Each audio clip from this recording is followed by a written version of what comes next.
Hi friends, ಎಲ್ಲರಿಗೂ ನಮಸ್ಕಾರ. Welcome to ಕಿಚರ್ ವ್ಲಾಗ್ಸ್ ಆ್ಯಂಡ್ ರೆಸಿಪೀಸ್. ನಾನು ಕಿಶೋರ್. ಇವತ್ತಿನ ರೆಸಿಪಿ ಒಂದು ಮಳೆಗಾಲದ ರೆಸಿಪಿ ಅಂತಲೇ ಹೇಳ್ಬೋದು. ಹೆಲ್ತಿಗೆ ತುಂಬ ಒಳ್ಳೆಯದು. ಸೊ ನುಗ್ಗೆ ಸೊಪ್ಪಿನ ಬಸ್ಸಾರು ಮತ್ತು ಪಲ್ಯ ಮಾಡೋದು ಹೇಗೆ ಅಂತ ತೋರಿಸ್ತಾ ಇದ್ದೀನಿ. ನಾನು ಸಾಕಷ್ಟು ನುಗ್ಗೆ ಸೊಪ್ಪು ಹಾಗೆ ನುಗ್ಗೆ ಕಾಯಿ ಹಾಗೆ ನುಗ್ಗೆ ಹೂವಿನ ರೆಸಿಪಿಗಳನ್ನು ಕೂಡ ಅಪ್ಲೋಡ್ ಮಾಡಿದ್ದೆ. ಇವತ್ತು ನಾನು ತುಂಬ ಸಿಂಪಲ್ ಹಾಗೂ ಅತಿ ಕಡಿಮೆ ಸಾಮಗ್ರಿಗಳನ್ನು ಬಳಸಿ ಬಸ್ಸಾರು ಮತ್ತು ಪಲ್ಯ ಯಾವ ರೀತಿ ಮಾಡೋದಂತ ತೋರಿಸ್ತೀನಿ. ಇದು ಆರೋಗ್ಯಕ್ಕೂ ತುಂಬ ಒಳ್ಳೆಯದು, ಕಣ್ಣಿನ ದೃಷ್ಟಿಗೂ ಕೂಡ ತುಂಬ ಒಳ್ಳೆಯದು. ಹಾಗೆ ವಿಟಮಿನ್ ಎ ಇರೋದ್ರಿಂದ ಹಾಗೆ ಹಸಿರು ಸೊಪ್ಪಾಗಿರೋದ್ರಿಂದ ಕಣ್ಣಿನ ಆರೋಗ್ಯಕ್ಕೂ ಕೂಡ ತುಂಬ ಒಳ್ಳೆಯದಾಗಿರುತ್ತೆ. ಭಾಳ ಸಿಂಪಲ್ ಆಗಿರುತ್ತೆ, ಹಾಗೆ ರುಚಿಯೂ ಕೂಡ ಅಷ್ಟೇ ಅದ್ಭುತವಾಗಿರುತ್ತೆ. ಅನ್ನ ಹಾಗೂ ಮುದ್ದೆಗೆ ಇದು ಹೇಳಿ ಮಾಡಿಸಿದಾಗಿರುತ್ತೆ. ತುಂಬ ಚೆನ್ನಾಗಿರುವಂಥ ರೆಸಿಪಿ ಕೂಡ ಹೌದು. ಮನೆಯಲ್ಲೇ ಸಿಕ್ಕಿರುವಂಥದ್ದನ್ನು ಉಪಯೋಗಿಸ್ಕೊಂಡು ನೀವು ಮಾಡ್ಬೋದು. ಬನ್ನಿ ಇದನ್ನು ಮಾಡೋದು ಹೇಗೆ ಅಂತ ತೋರಿಸೋಣ. ಇದು ನಮ್ಮ ಮನೆಯಲ್ಲಿ ಇರುವಂಥ ನುಗ್ಗೆ ಮರ ನೋಡ್ತಾ ಇರ್ಬೋದು. ಈ ರೀತಿಯಾಗಿರುತ್ತೆ ಇದರ ಎಲೆಗಳು. ಆದಷ್ಟು ನೀವು ಫ್ರೆಶ್ ಆಗಿ ಕೂಡ ತಗೊಳ್ಬೋದು. ಹಾಗೆ ಮಾರ್ಕೆಟಲ್ಲಿ ಕೂಡ ಸಿಗ್ತದೆ. ಈಗ ಲಾಕ್ಡೌನ್ ಆಗಿರೋದ್ರಿಂದ ಮಾರ್ಕೆಟ್ಗಳೆಲ್ಲ ಕ್ಲೋಸ್ ಆಗಿದೆ. ಹಾಗಾಗಿ ನಾನು ಮನೆಯಲ್ಲಿರುವಂಥ ನುಗ್ಗೆ ಸೊಪ್ಪನ್ನು ಬಳಸ್ಕೊಂಡು ಇವತ್ತು ಈ ಒಂದು ಬಸ್ಸಾರು ಮತ್ತು ಪಲ್ಯನ ಮಾಡ್ತಾಯಿದ್ದೀನಿ. ಇದನ್ನು ಮೊದಲಿಗೆ ನಾವು ಚೆನ್ನಾಗಿ ಕೊಯ್ದು ಆಮೇಲೆ ಇದನ್ನು ಬಳಸ್ಕೊಳ್ಳೋದನ್ನು ತೋರಿಸ್ತೀನಿ. ನೋಡಿ, ನಾನು ಇಷ್ಟನ್ನು ಕೊಯ್ದಿಟ್ಕೊಂಡಿದ್ದೀನಿ. ಸುಮಾರಾಗಿ 2 ಕಟ್ಟಾಗೋಷ್ಟಿದೆ, 1.5ರಿಂದ 2 ಕಟ್ಟಾಗೋಷ್ಟು ಸೊಪ್ಪಿದೆ ಇಲ್ಲಿ. ಇದನ್ನು ಬಿಡಿಸ್ಕೊಂಡು ಆಮೇಲೆ ಶುಭ್ರವಾಗಿ ತೊಳ್ಕೊಳ್ಬೇಕಾಗುತ್ತೆ. ಬನ್ನಿ, ಇದಕ್ಕೆ ಇವಾಗ ಮುಂದಿನ ಪ್ರೋಸೆಸ್ಸನ್ನು ನಾನು ತೋರಿಸ್ತೀನಿ, ಏನೆಲ್ಲ ಮಾಡಬೇಕಂತ. ಒಂದು ಪಾತ್ರೆಗೆ ನಾನು ಆಲ್ರೆಡಿ 10 ನಿಮಿಷ ಮುಂಚೆನೇ ನಾನು ಹೆಸರು ಬೇಳೆಯನ್ನು ತೊಳೆದು ನೆನೆ ಹಾಕ್ಕೊಂಡಿದ್ದೀನಿ. ಯಾಕಂದರೆ ನುಗ್ಗೆ ಸೊಪ್ಪು ಸ್ವಲ್ಪ ಉಷ್ಣವಾಗಿರೋದ್ರಿಂದ ಹೆಸರು ಬೇಳೆ ಬಳಸೋದ್ರಿಂದ ತಂಪಾಗಿರುತ್ತದೆ ದೇಹಕ್ಕೆ. ನಿಮಗೆ ಇಷ್ಟ ಇಲ್ಲ ಅಂತ ಹೇಳಿದ್ರೆ ನೀವು ತೊಗರಿ ಬೇಳೆನೂ ಕೂಡ ಸೇರಿಸ್ಕೊಳ್ಬೋದು. ಸೊ ಇದನ್ನು 10 ನಿಮಿಷ ಮುಂಚೆನೇ ನಾನು ತೊಳೆದು ನೆನೆ ಹಾಕಿದ್ದೀನಿ. ಇದರಿಂದ ಬೇಳೆ ಬೇಗನೆ ಬೇಯುತ್ತೆ. ಸೊ ಮೊದಲಿಗೆ ನಾನು ಬೇಳೆ ಹಾಕಿ ಅದಕ್ಕೆ ಅಗತ್ಯವಿರುವಷ್ಟು ನೀರು, ಸ್ವಲ್ಪ ಎಣ್ಣೆ, ಒಂದು ಚಿಟಿಕೆ ಆಗುವಷ್ಟು ಅರಿಶಿಣವನ್ನು ಹಾಕಿ ಇದನ್ನು ಬೇಯಿಸಲಿಕ್ಕೆ ಇಡ್ತೀನಿ. ಇದೊಂದು ಅರ್ಧದಷ್ಟಾದರೂ ಬೇಯಬೇಕಾಗುತ್ತೆ, 50%. ಇದು ಬೇಯ್ತಾ ಇರಲಿ. ಹಾಗೆಯೇ ಇಲ್ಲಿ ನಾನು ನುಗ್ಗೆ ಸೊಪ್ಪನ್ನು ಪ್ರತಿಯೊಂದು ಕಡ್ಡಿಯಿಂದ ಬೇರ್ಪಡಿಸ್ಕೊಳ್ತಾ ಇದ್ದೀನಿ. ಈ ಕಡ್ಡಿ ಹಾಕೋದ್ರಿಂದ ಕಡ್ಡಿ ಅಷ್ಟು ಬೇಗನೆ ಬೇಯುವುದಿಲ್ಲ. ಹಾಗೆಯೇ ಇದು ತಂದ ತಕ್ಷಣ ಫ್ರೆಶ್ ಆಗಿರುವಾಗಲೇ ಇದರ ಸಾರು ಅಥವಾ ಬಸ್ಸಾರು ಪಲ್ಯನ ಮಾಡ್ಕೊಳ್ಬೇಕಾಗುತ್ತೆ. ಇದನ್ನು ನೆಕ್ಸ್ಟ್ ಡೇ ಇಡ್ಲಿಕ್ಕೆ ಆಗೋದಿಲ್ಲ, ಯಾಕಂದರೆ ಕಡ್ಡಿಯಿಂದ ಎಲೆಗಳೆಲ್ಲ ಉದುರಿ ಹೋಗ್ತದೆ. ಹಾಗೆ ರುಚಿಯೂ ಕೂಡ ಚೆನ್ನಾಗಿರೋದಿಲ್ಲ. ಆದಷ್ಟು ಫ್ರೆಶ್ ಆಗಿರುವಾಗಲೇ ಇದನ್ನು ಬಳಸ್ಕೊಳ್ಳೋದು ಉತ್ತಮ ಆಗಿರುತ್ತೆ. ಈ ರೀತಿಯಾಗಿ ಪ್ರತಿಯೊಂದು ಕಡ್ಡಿಯಿಂದ ಎಲೆಯನ್ನು ಬಿಡಿಸ್ಕೊಳ್ಬೇಕಾಗುತ್ತೆ. ನೋಡಿ, ನಾನು ತೋರಿಸ್ತಾ ಇದ್ದೀನಿ. ಇದೇ ರೀತಿಯಾಗಿ ನೀವು ಬಿಡಿಸ್ಕೊಳ್ಬೇಕಾಗುತ್ತೆ. ಸಣ್ಣ ಸಣ್ಣ ಕಡ್ಡಿ ಇದ್ದರೆ ಪರವಾಗಿಲ್ಲ, ಆದರೆ ಉದ್ದದ ದಪ್ಪ ಇರುವಂಥ ಕಡ್ಡಿ ಬಳಸ್ಕೊಂಡ್ರೆ ಇದು ಜೀರ್ಣಕ್ರಿಯೆಗೆ ತೊಂದರೆ ಆಗುತ್ತೆ, ಜೀರ್ಣ ಆಗೋದಿಲ್ಲ. ಹಾಗೆ ಬೇಯೋದು ಕೂಡ ಇಲ್ಲ.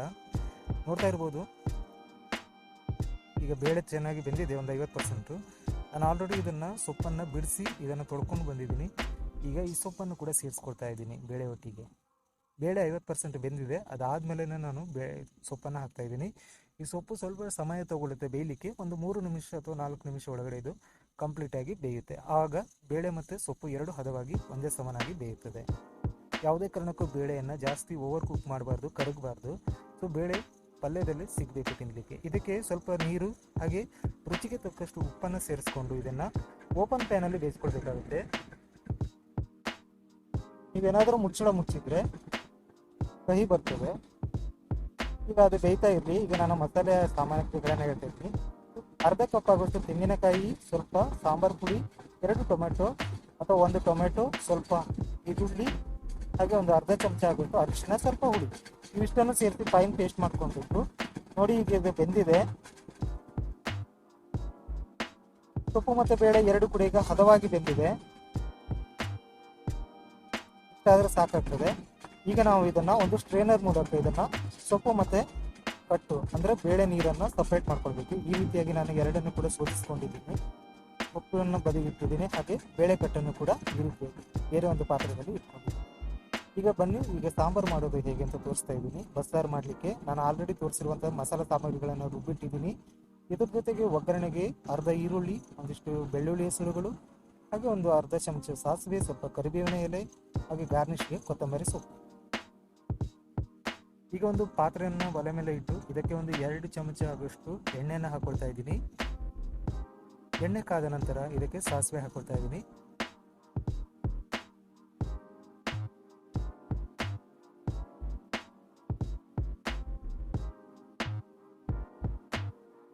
ಓಕೆ, ಈಗ ಸಾಸಿವೆ ಸಿಡಿತಾ ಇದೆ, ನೀವು ಕಾಣ್ತಾ ಇರ್ಬೋದು. ಈಗ ಇದಕ್ಕೆ ಕರಿಬೇವಿನ ಎಲೆಯನ್ನು ಹಾಕ್ಕೊಳ್ಬೋದು. ನಿಮಗೆ ಅಗತ್ಯ ಇದ್ದರೆ ಬೆಳ್ಳುಳ್ಳಿಯನ್ನು ಹಾಕೊಳ್ತಾ ಇದ್ದೀನಿ. ನಿಮಗೆ ಅಗತ್ಯ ಇದ್ದರೆ ನೀವು ಇದಕ್ಕೆ ಜೀರಿಗೆ ಕೂಡ ಹಾಕ್ಕೊಳ್ಬೋದು. ಈ ಬೆಳ್ಳುಳ್ಳಿ ಸ್ವಲ್ಪ ಫ್ರೈ ಆಗಲಿ. ಅದಾದಮೇಲೆ ನಾವು ಕರಿಬೇವು ಸೊಪ್ಪನ್ನು ಹಾಕೊಳ್ಳೋಣ, ಅಂದರೆ ಒಗ್ಗರಣೆ ಸೊಪ್ಪನ್ನು ಹಾಕ್ಕೊಳ್ಬೇಕಾಗುತ್ತೆ. ಈಗ ಒಗ್ಗರಣೆ ಸೊಪ್ಪನ್ನು ಕೂಡ ಹಾಕ್ಕೊಳ್ತಾ ಇದ್ದೀನಿ. ಇದೊಂದು 20 ಸೆಕೆಂಡ್ ಇದನ್ನು ಚೆನ್ನಾಗಿ ಫ್ರೈ ಮಾಡ್ಕೊಳ್ಳಿ. ಇದಾದಮೇಲೆ ನಾನು ಈರುಳ್ಳಿಯನ್ನು ಹಾಕ್ಕೊಳ್ತಾ ಇದ್ದೀನಿ. ಈರುಳ್ಳಿ ಒಂದು ಅರ್ಧ ಸಾಕಾಗ್ತದೆ. ಇದನ್ನೀಗ ಚೆನ್ನಾಗಿ ಬ್ರೌನ್ ಆಗೋ ತನಕ ಇದನ್ನು ಹುರ್ಕೊಳ್ಬೇಕಾಗುತ್ತೆ. ಯಾವುದೇ ಕಾರಣಕ್ಕೂ ಟ್ರಾನ್ಸ್ಪರೆಂಟ್ ಅಥವಾ ಸೆಮಿ ಇದರಲ್ಲಿ ಲಿಕ್ವಿಡಲ್ಲಿ ಬೇಯಿಸ್ಕೊಳ್ಬಾರ್ದು. ಈರುಳ್ಳಿಯನ್ನು ಚೆನ್ನಾಗಿ ಎಣ್ಣೆಯಲ್ಲೇ ಕಂದು ಬಣ್ಣ ಬರೋ ತನಕ ಈ ರೀತಿಯಾಗಿ ಹುರ್ಕೊಳ್ಬೇಕು. ನೋಡಿ, ಇದು ಕಲರ್ ಚೇಂಜ್ ಆಗಿದೆ, ಇಷ್ಟಾದರೂ ಸಾಕಾಗ್ತದೆ. ಈಗ ನಾವು ರುಬ್ಬಿಟ್ಟಿರುವಂಥ ಮಸಾಲೆಯನ್ನು ಇದಕ್ಕೆ ಆ್ಯಡ್ ಮಾಡ್ಕೊಳ್ಳೋಣ.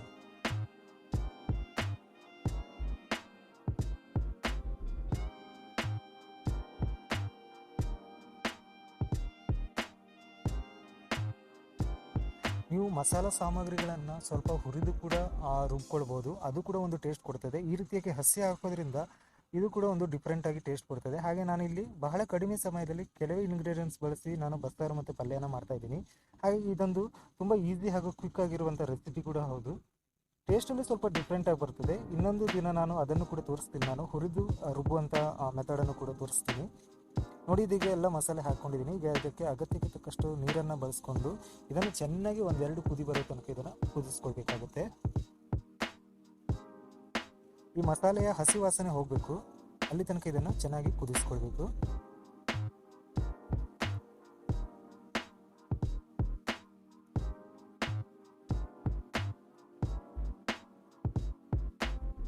ನೆನಪಿಡಿ, ಉಪ್ಪನ್ನು ಯಾವುದೇ ಕಾರಣಕ್ಕೂ ಹಾಕ್ಲಿಕ್ಕೆ ಹೋಗಬೇಡಿ. ಯಾಕಂದರೆ ಬೇಳೆಕಟ್ಟನ್ನು ನಾವು ಬೇಳೆ ಬೇಯಿಸುವಾಗ, ಸೊಪ್ಪು ಬೇಯಿಸುವಾಗ ಉಪ್ಪನ್ನು ಸೇರಿಸಿದ್ದೀವಿ. ಹಾಗಾಗಿ ಬೇಳೆಕಟ್ಟನ್ನು ಇದಕ್ಕೆ ಸೇರಿಸಿದ ಮೇಲೆ ನಾವು ಉಪ್ಪು ಹಾಕ್ಕೊಳ್ಬೇಕು. ನೋಡಿ, ಈಗ ಮಸಾಲೆ ಚೆನ್ನಾಗಿ 2 ಕುದಿ ಬಂದಿದೆ, ಚೆನ್ನಾಗಿ ಕುದ್ದಿದೆ, ಹಸಿ ವಾಸನೆ ಕೂಡ ಹೋಗಿದೆ.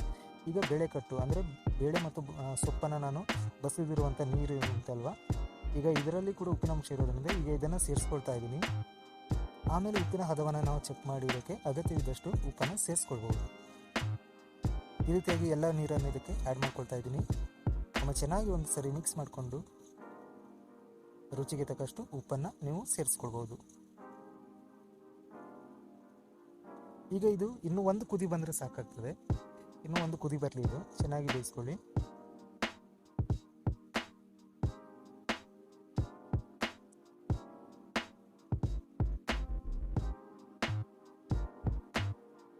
ಇದನ್ನು ವಾರಕ್ಕೆ ಒಮ್ಮೆ ಅಥವಾ 2 ಸರಿ ಆದರೂ ನೀವು ಮಾಡಿ ತಿನ್ಬೋದು. ಯಾಕಂದರೆ ಆರೋಗ್ಯಕ್ಕೆ ತುಂಬ ಒಳ್ಳೆಯದು. ಹಾಗೆ ಮನೆಯಲ್ಲಿ ಇದು ಅತಿ ಕಡಿಮೆ ಸಮಯದಲ್ಲಿ ಇದನ್ನು ಸಿಗುತ್ತೆ, ಹಾಗಾಗಿ ಬಳಸ್ಕೊಳ್ಳಿ. ನೋಡಿ, ನನಗೆ ಸ್ವಲ್ಪ ಉಪ್ಪು ಕಡಿಮೆ ಇದೆ, ಹಾಗಾಗಿ ನಾನೀಗ ಉಪ್ಪನ್ನು ಕೂಡ ಆ್ಯಡ್ ಮಾಡ್ತಾ ಇದ್ದೀನಿ. ಈಗ ಇದು 1 ಕುದಿ ಬಂದರೆ ಸಾಕು, ಯಾಕಂದರೆ ಮಸಾಲೆ ಕೂಡ ಕುದ್ದಿದೆ, ಬೇಳೆ ಕೊಟ್ಟು ಕೂಡ ಚೆನ್ನಾಗಿ ಕುದ್ದಿದೆ, ಬೆಂದಿದೆ. ಹಾಗಾಗಿ ಇದು 1 ಕುದಿ ಬಂದರೆ ಇವೆರಡು ಒಂದಕ್ಕೊಂದು ಸರಿಯಾಗಿ ಹೊಂದಿಕೊಳ್ಳುವ ಹಾಗೆ. ಕೊನೆಯಲ್ಲಿ ಇದೆ ಈ ರೀತಿಯಾಗಿ ಕುದ್ದ ಮೇಲೆ ಇದಕ್ಕೆ ಕೊತ್ತಂಬರಿ ಸೊಪ್ಪನ್ನು ಸಣ್ಣಗೆ ಹೆಚ್ಚಿ ಇದಕ್ಕೆ ಹಾಕ್ಕೊಂಡು ಗಾರ್ನಿಷ್ಗೆ ಹಾಕ್ಕೊಂಡು ಗ್ಯಾಸ್ ಸ್ಟವನ್ನು ಆಫ್ ಮಾಡಿಕೊಂಡು ಬಸ್ಸಾರು ರೆಡಿ ಆಗ್ತದೆ. ಬಹಳ ಟೇಸ್ಟಿಯಾಗಿರುತ್ತೆ ಇದು. ಸಾರಿನೊಟ್ಟಿಗೆ ಅಥವಾ ಮುದ್ದೆ ಒಟ್ಟಿಗಂತೂ ತುಂಬ ಹೇಳಿ ಮಾಡಿಸಲಾಗಿದೆ. ನೀವು ಕೂಡ ಒಮ್ಮೆ ಟ್ರೈ ಮಾಡಿ. ಬನ್ನಿ, ಈಗ ನಾವು ಇದಕ್ಕೆ ಪಲ್ಯ ಮಾಡೋದು ಹೇಗೆ ಅಂತ ತೋರಿಸ್ತೀನಿ.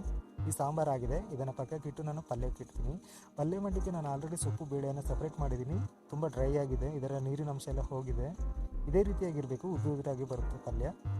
ಈ ಪಲ್ಯ ಒಗ್ಗರಣೆಗೆ 1 ಈರುಳ್ಳಿ, ಸ್ವಲ್ಪ ತೆಂಗಿನಕಾಯಿಯನ್ನು ಇಟ್ಕೊಂಡಿದ್ದೀನಿ. ಇದು ಹಾಕೋದ್ರಿಂದ ಟೇಸ್ಟ್ ತುಂಬ ಚೆನ್ನಾಗಿ ಬರುತ್ತೆ ಪಲ್ಯದಲ್ಲಿ. ರುಚಿಗೆ ಅವಶ್ಯಕತೆ ಇದ್ದರೂ ಉಪ್ಪನ್ನು ಸೇರಿಸ್ಕೊಳ್ತಾ ಇದ್ದೀನಿ. 1 ಕಡ್ಡಿ ಕರಿಬೇವು, ಹಾಗೆ ಒಂದು 4-5 ಒಣಮೆಣಸನ್ನು ಕೂಡ ಇಟ್ಕೊಂಡಿದ್ದೀನಿ. ಈಗ ಇದಕ್ಕೆ ಒಂದು 2 ಅಥವಾ 3 ದೊಡ್ಡ ಚಮಚದಲ್ಲಿ ಎಣ್ಣೆ ಹಾಕ್ಕೊಳ್ಬೇಕಾಗುತ್ತೆ. ಎಣ್ಣೆ ಸ್ವಲ್ಪ ಜಾಸ್ತಿ ಬಿದ್ದರೆ ರುಚಿ ತುಂಬ ಚೆನ್ನಾಗಿರುತ್ತೆ. ನೀವು ತುಪ್ಪ ಬೇಕಿದ್ದಲ್ಲಿ ಕೂಡ ಸೇರಿಸ್ಕೊಳ್ಬೋದು. ಈ ಎಣ್ಣೆ ಬಿಸಿ ಆದಮೇಲೆ ಇದಕ್ಕೆ ಸಾಸಿವೆನ ಹಾಕ್ಕೊಳ್ತಾ ಇದ್ದೀನಿ. ಸಾಸಿವೆ ಸಿಡಿದ್ಮೇಲೆ ಇದಕ್ಕೆ ಕರಿಬೇವು ಸೊಪ್ಪನ್ನು ಹಾಕ್ಕೊಳ್ತಾ ಇದ್ದೀನಿ. ನೀವು ಬೇಕಿದ್ದಲ್ಲಿ ಜೀರಿಗೆ ಕೂಡ ಸೇರಿಸ್ಕೊಳ್ಬೋದು. ಹಾಗೆ 4 ಅಥವಾ 6 ಅಥವಾ ನಿಮ್ಮ ಖಾರಕ್ಕೆ ಅನುಗುಣವಾಗಿ ಇದಕ್ಕೆ ಒಣಮೆಣಸಿನಕಾಯಿಯನ್ನು ಹಾಕ್ಕೊಳ್ಳಿ. ನೀವು ಬೆಳ್ಳುಳ್ಳಿ ಬಯಸಿದಲ್ಲಿ ಬೆಳ್ಳುಳ್ಳಿ ಕೂಡ ಸೇರಿಸ್ಕೊಳ್ಬೋದು. ಬೆಳ್ಳುಳ್ಳಿ ತಿನ್ನಲ್ಲ ಅಂತ ಹೇಳಿದ್ರೆ ಹಿಂಗನ್ನು ಸೇರಿಸ್ಕೊಳ್ಬೋದು, ಇಲ್ಲಾಂದರೆ 2 ಕೂಡ ಸ್ಕಿಪ್ ಮಾಡ್ಬೋದು. ನಾನಿಲ್ಲಿ ಸ್ಕಿಪ್ ಮಾಡಿದ್ದೀನಿ. ಇದಾದಮೇಲೆ ಇದಕ್ಕೆ ಚೆನ್ನಾಗಿ ಫ್ರೈ ಆದಮೇಲೆ 1 ದೊಡ್ಡ ಗಾತ್ರದ ಈರುಳ್ಳಿಯನ್ನು ಈ ರೀತಿಯಾಗಿ ಉದ್ದುದ್ದಾಗಿ ತೆಳುವಾಗಿ ನಾನು ಹೆಚ್ಕೊಂಡಿದ್ದೀನಿ. ಇದನ್ನು ಕೂಡ ಹಾಕಿ ಈಗ ಚೆನ್ನಾಗಿ ಇದನ್ನು ಬೇಯಿಸ್ಕೊಳ್ಬೇಕು. ಈರುಳ್ಳಿ ಬೇಗ ಬೇಯಲಿಕ್ಕೆ ಇದಕ್ಕೆ ಒಗ್ಗರಣೆಗೆ ಆಗುವಷ್ಟು ಉಪ್ಪನ್ನು ಕೂಡ ಸೇರಿಸ್ಕೊಂಡಿದ್ದೀನಿ. ಇದರಿಂದ ಈರುಳ್ಳಿ ಬೇಗನೆ ಬೇಯುತ್ತೆ. ಇದನ್ನೊಮ್ಮೆ ಚೆನ್ನಾಗಿ ಮಿಕ್ಸ್ ಮಾಡಿಕೊಂಡು ಇದನ್ನು ಹಾಗೆ ಬೇಯಲಿಕ್ಕೆ ಬಿಡಿ. ನೋಡಿ, ಇದೀಗ ಬೆಂದಿದೆ, ಚೆನ್ನಾಗಿ ಕಲರ್ ಕೂಡ ಚೇಂಜ್ ಆಗಿದೆ. ಇಷ್ಟಾದರೆ ಸಾಕಾಗ್ತದೆ. ಈಗ ನಾವು ಸೊಪ್ಪು ಮತ್ತು ಬೇಳೆಯನ್ನು ಬಸಿದಿಟ್ಕೊಂಡಿದ್ದೀವಲ್ಲ ಇದನ್ನು ಆ್ಯಡ್ ಮಾಡ್ಕೊಳ್ಳಿ.